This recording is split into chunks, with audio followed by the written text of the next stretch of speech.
Terima kasih Anda masih bergabung bersama kami di Market Review dan masih berbincang bersama Direktur Eksekutif Indef Bapak Tauhid Ahmad. Pak Tauhid bicara mengenai hal yang tadi sempat kita bahas sedikit mengenai neraca perdagangan Indonesia secara tren dari Juli, Agustus catatkan surplus, September juga diprediksikan akan tetap catatan surplus gitu ya.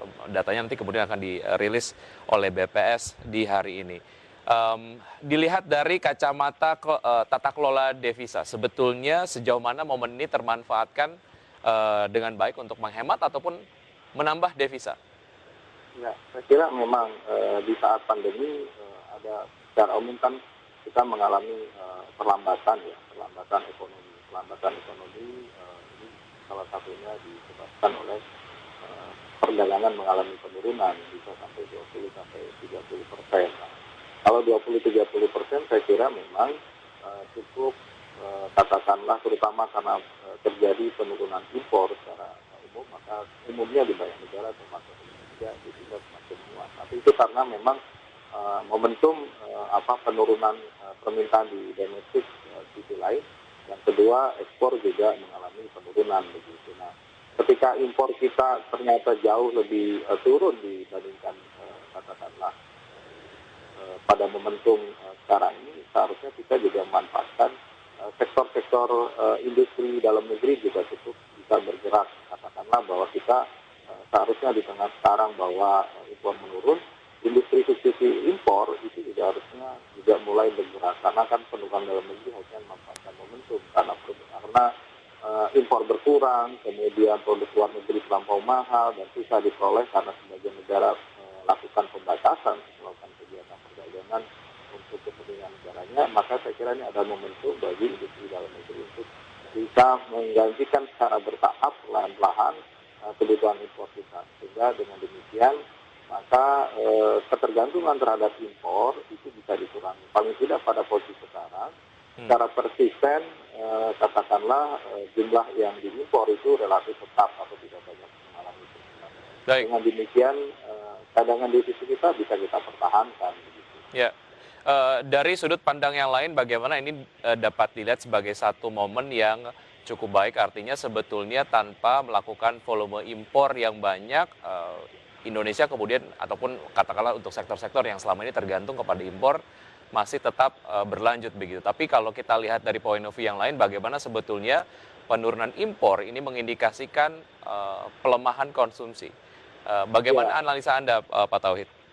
Ya, kalau saya lihat begini, kalau lihat impor ini kan bukan ke konsumsi, tapi ya memang ada sebagian besar. Kalau kita lihat struktur impor kita kan sekitar 72 sampai 75% itu kan bahan baku penolong. Dan saya kira memang bahan baku penolong ini sangat kuat ratanya dengan sebagian besar dilakukan untuk ekspor kembali, yang kedua juga untuk konsumsi dalam negeri. Kalau impor dalam bentuk barang konsumsi saya kira relatif sedikit begitu ya, sekitar 15-20% begitu. Nah, yang saya kira perlu dimanfaatkan adalah situasi tadi bahwa penurunan konsumsi ini bisa berimplikasi negatif kalau misalnya tidak ada katakanlah proses untuk menggantikan. Nah, ini yang menurut saya penting, karena kalau kita lihat 58% daripada sumber pertumbuhan kita kan berbasis konsumsi. Untuk itu saya kira memang bagaimana membangkitkan demand konsumsi di dalam negeri itu tinggi, tetapi yang bersumber dari katakanlah produk-produk katakanlah sumber dalam negeri. Kalaupun tidak dan kita terpaksa harus melakukan proses impor, saya kira memang harus ada proses peningkatan kapasitas kita dalam melakukan replacement produk-produk impor tersebut.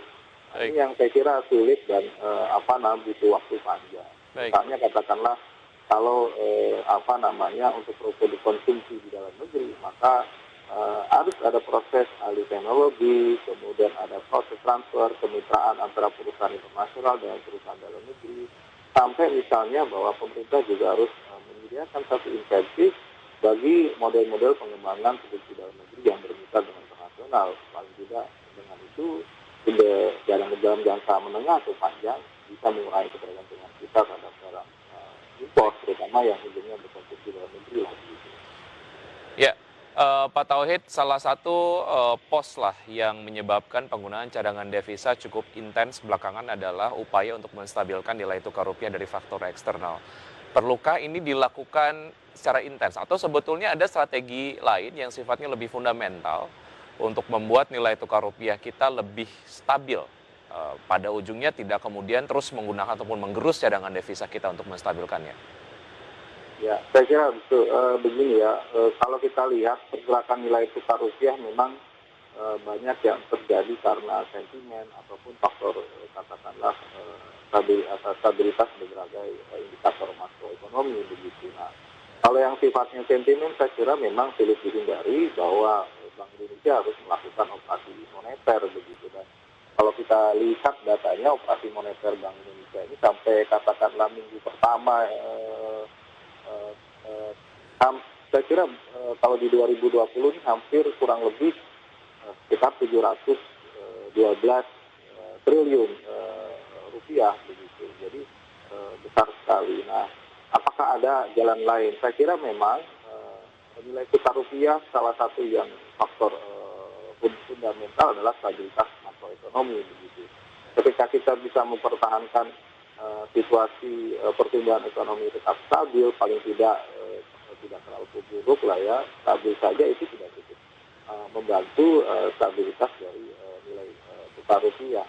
Yang kedua tentu saja harus mengantisipasi berbagai situasi di negara-negara lain, khususnya katakanlah antisipasi penurunan suku bunga The Fed maupun antisipasi kita dengan melakukan adjustment terhadap suku bunga kita yang saya kira harus juga penting karena katakanlah ini banyak hal ketika suku bunga kita paling tidak stabil atau lebih tinggi, ini capital inflow kita bagus dan otomatis nilai tukar rupiah kita semakin menguat begitu. Nah ini yang akhirnya itu akan membantu cadangan devisa kita juga semakin Baik. baik. Jadi dua hal itu kita jaga adalah pertumbuhan ekonomi, kedua antisipasi suku bunga yang cukup baik melihat berbagai perkembangan negara lain, khususnya apa yang dilakukan oleh The Fed di Amerika begitu. Baik. Ya, artinya Anda cukup setuju penggunaan cadangan devisa untuk menstabilkan nilai tukar rupiah karena ini adalah menjadi satu indikator fundamental yang sangat penting untuk ekonomi Indonesia, Pak. Betul, saya kira Baik. betul ya. Baik, oke. Jika kemudian cadangan devisa digunakan cukup intens untuk menstabilkan nilai tukar rupiah, apa yang akan terjadi? Artinya konsekuensinya apa? Selain kemudian cadangan devisa yang terus berkurang, Pak Tauhid. Ya, saya kira kalau katakanlah kalau cadangan devisa menurun drastis, orang tidak akan semakin dampaknya tentu saja berakibat bahwa berbagai pihak akan melihat bahwa stabilitas moneter kita khususnya nilai tukar kita tidak terlalu baik begitu. Jadi dan ini akan mempengaruhi persepsi publik bahwa kondisi kita tidak begitu bagus. Nah kalau cadangan kita kuat dan ini untuk operasi moneter kuat, maka orang akan banyak percaya, terutama investor di pasar keuangan melihat bahwa pemerintah dan berbagai pihak, terutama otoritas moneter, mampu menjaga stabilitas makro yang lebih baik. Jadi cerminannya seperti itu. Jadi kalau cadangan devisa menurun, orang khawatir ini nggak ada dana untuk melakukan stabilitas di sektor moneter. Nah ini yang menurut saya agak khawatir. Apalagi kan kalau impor itu tidak bisa ditolak karena itu satu kebutuhan.